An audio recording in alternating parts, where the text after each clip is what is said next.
জ্বালানি তেলের দাম এবং ফিলিং স্টেশনের এখনকার চিত্র জানাতে পঞ্চগড় থেকে আমাদের সহকর্মী হায়দার এই মুহূর্তে সরাসরি যুক্ত হবেন। হায়দার, জানাবেন জ্বালানি তেলের বাড়তি দাম নিয়ে গ্রাহকরা কি বলছেন এবং ফিলিং স্টেশনের আজকের চিত্র কেমন?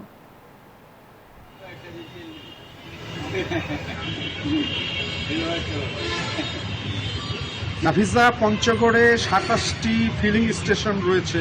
আমরা প্রায় প্রত্যেকটি স্টেশনের যে চিত্রটা দেখছি, প্রত্যেকটি স্টেশনের বাইরে কিন্তু অনেক ট্রাক এবং অনেক যানবাহন কিন্তু অপেক্ষা করছে আসলে জ্বালানির জন্য। জ্বালানি কিন্তু তারা পাচ্ছে না, এবং এই ক্ষেত্রে যেটা হয়েছে যে এই যে শ্রমিক এবং কর্মচারী যারা রয়েছে তারা কিন্তু অনেকটা বেকার হয়ে পড়েছে। তারা কিন্তু অপেক্ষা করছে কখন জ্বালানি পাবে, কখন ট্রাক নিয়ে নিজস্ব গন্তব্যে পৌঁছাবে।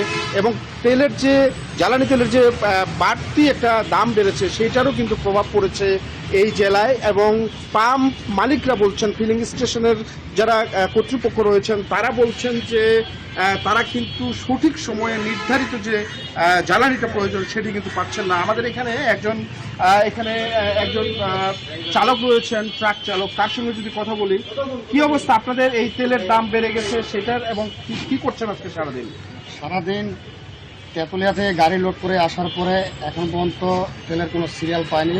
আশা করি পাবো কিনা তা জানি না। আসলে আমাদের তো এটা কিস্তির গাড়ি, যাবো এখন ঢাকা, কালকে গাড়ি লোড করে নিয়ে আসি। এখন পর্যন্ত আমি এখানে পাম্পের সামনে দাঁড়াচ্ছি, এখন বাজে 4টা, পুরো একদিন এক রাত হয়ে গেল।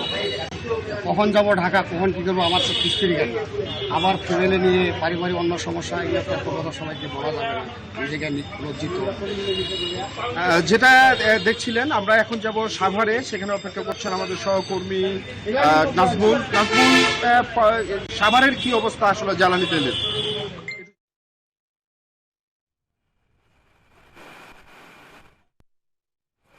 হায়দার, আপনাকে ধন্যবাদ। আপনি যেমনটি পঞ্চগড় থেকে জানাচ্ছিলেন, এই মুহূর্তে রয়েছি আমি সাভারের এবং এসআই চৌধুরী ফিলিং স্টেশনে।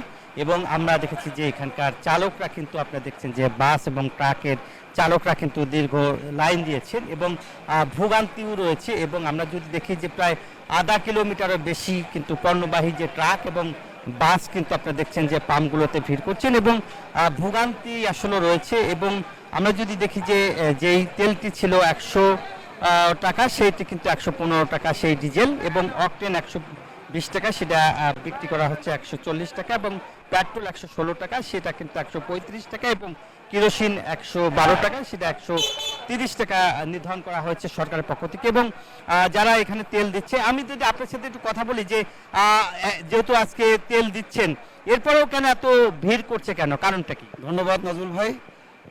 গতকালকে সরকারের প্রজ্ঞাপন জারি করেছে যে তেলের বৃদ্ধি করেছে, যদিও দেরিতে হয়েছে। সরকার অনেক ভর্তুকি দেওয়ার পরে কিছুটা স্বস্তিবোধ মনে করতেছি, তেল দিচ্ছে। এখন যেহেতু সকাল থেকে আমরা জ্বালানি আনতে পারি না, লেট হয়ে গেছে, সেই কারণে তাদের অনেকে পাই নাই গতকালকে। আজকেও হয়তো তারা অনেকে নিবে, আশায় প্রত্যাশার জন্য সবাই একই সাথে আসতেছে। একটু শৃঙ্খলা তেমন একটা হচ্ছে না।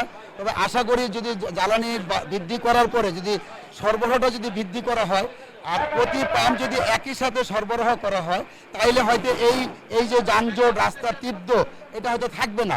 আমি আশা করি সরকার এই ব্যাপারটা একটু মনোযোগী হবে। ধন্যবাদ। বলছিলেন, এবং এখানে আপনি যদি দেখাই যে ট্রাক এবং বাস কিন্তু যে এই পাম্পে আসলে ভিড় করছেন এবং শৃঙ্খলা মোতাবেক কিন্তু তারা আসলে তেল দেওয়ার চেষ্টা করছে।